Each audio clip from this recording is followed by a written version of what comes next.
Olá, primeiro ano! Estamos aqui para mais uma videoaula dessa semana.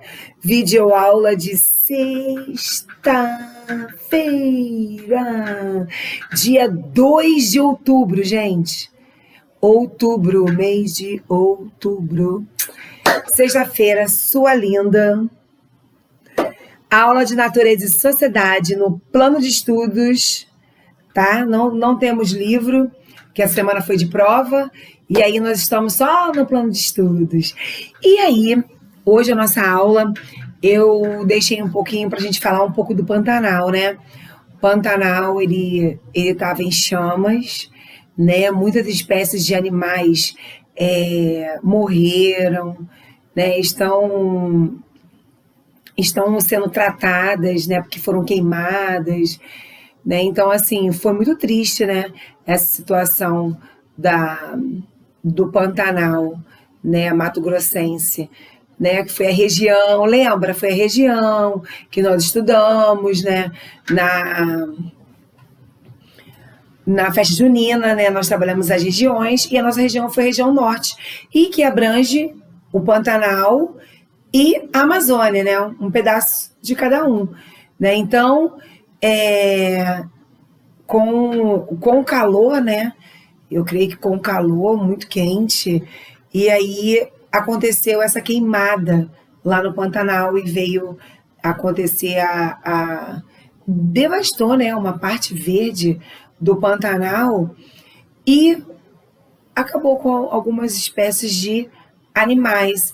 Então, eu trouxe esse trabalho hoje para a gente se conscientizar, né, que nós temos que preservar a natureza, nós temos que plantar uma árvore, nós plantando uma árvore é vida, né, para a próxima geração que vier.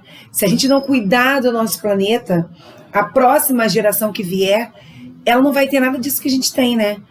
Água, o ar puro, né? Então, assim, nós temos que cuidar do planeta, de tudo que tem no nosso planeta, né?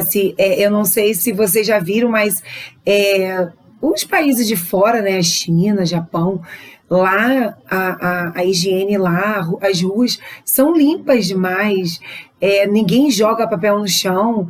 Agora aqui no Brasil, todo mundo joga papel no chão, né?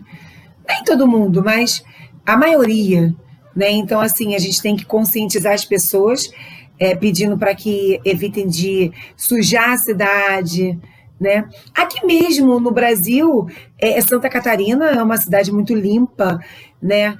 Mas a gente precisa conscientizar as pessoas sobre isso. Então, eu trago aqui essa atividade, né, sobre o Pantanal. Sabemos que o nosso Pantanal está sendo destruído com as queimadas. Vamos dar um colorido no desenho para deixar o Pantanal mais feliz? Então, eu desenhei um rio. Eu desenhei não, né, gente? Eu peguei essa imagem aí do Parque Nacional do Pantanal Mato Grossense, e para vocês pintarem, né, o jacaré, para você dar vida a esse desenho, mostrando, né, que a gente pode cuidar, né, não deixar que as pessoas acabem, né, com a nossa natureza, né, com os nossos animais. Então, eu deixo aqui essa atividade para vocês pintarem bem bonito. Pinta lindo, lindo, lindo, lindo, tá? Tira foto, manda para mim, para a gente colocar no portal da escola, ou no portal não, no Instagram da escola, no Face da escola, para poder mostrar, para a gente conscientizar essas pessoas para não destruir, né, a nossa natureza, o nosso Pantanal, a nossa Amazônia. Então é isso que eu queria deixar aqui para vocês, essa mensagem, né? Então, olha, um beijo no coração de vocês. Fiquem com Deus, um ótimo final de semana, tá bom? Final de semana brilhante, final de semana feliz com a sua família, em casa. Então, até a próxima videoaula.